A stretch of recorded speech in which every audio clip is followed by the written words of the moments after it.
My name is Joy Oji. I'm a mental health and emotional well-being coach. Today, let's talk about my story, how I overcame insomnia. Some persons are like, what is insomnia? Insomnia is when you struggle to sleep. I had insomnia for more than 6 years, and it started when I was in my university days. It just started by just a student who wants to be the best.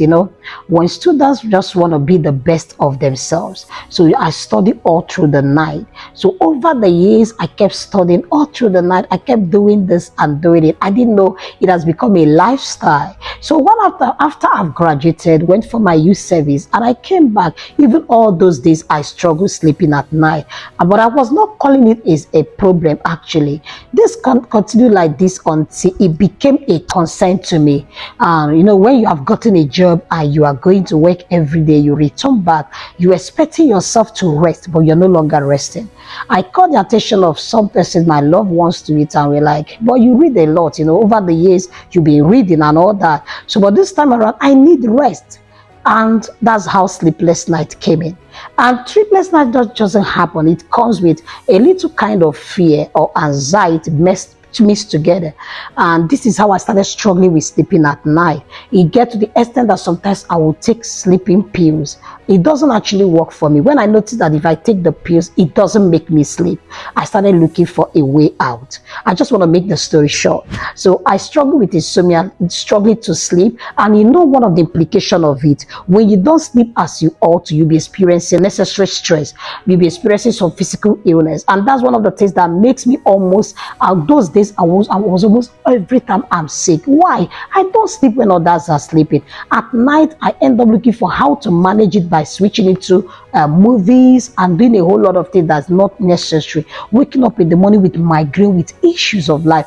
And that's how it persisted until I call it a problem. I begin to seek out. Oh, pills are not working for me. Drugs are not working for me. What would I do? So I began to try some certain routines. I'll go to bed trying to put my phone out so that nothing would distract me.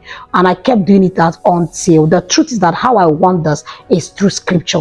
One of those days, it got to me that I began to seek for question and begin to ask God questions, begin to pray about it. I was like, God, help me. I can't continue like this because every time I'm sick, because I'm not sleeping at night, and it begins to reduce my productivity level, even making me to be depressed sometimes those days. And that's how I begin to pray and pray. And on one of those days, I said to myself, I must discover how to come out of this. And that particular day, I carry scripture.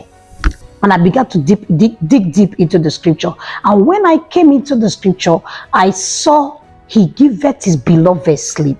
I heard unto it, I say, if God gives this beloved sleep, and one of his favorites, so that I'm going to sleep. For the first time, I closed my eyes, I slept till the next morning. And that's when I began to control my mind with that scripture. Every time he gives the beloved sleep, I will sleep.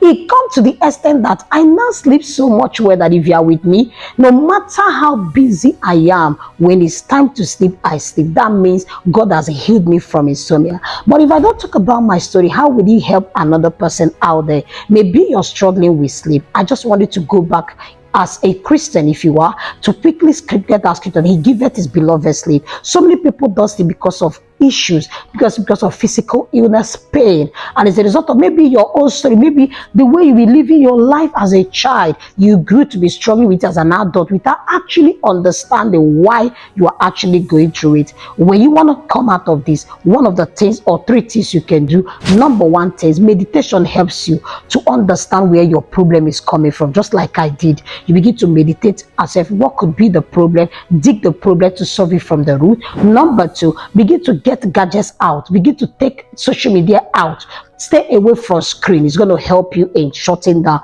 And number three, involve yourself in self-care routines. There are so many things you can do, but I don't want to talk so much about it. If you're struggling with sleep and you need help and you need counseling or you need a therapy, you can quickly click to one of the WhatsApp link on this comment section and you reach out to us that this is what you're going through and we can actually help you to go through. But this is how I won the battle of sleepless night. Even in my busy schedules on daily basis, if I don't want to sleep, I sleep because God gives me that sleep. So I understand that, and also we walk you through it, because when you sleep well, your mental health will be stable. When you sleep well, you will work yourself out of stress that may lead to other physical illnesses. See you next Saturday on our Joy NS story.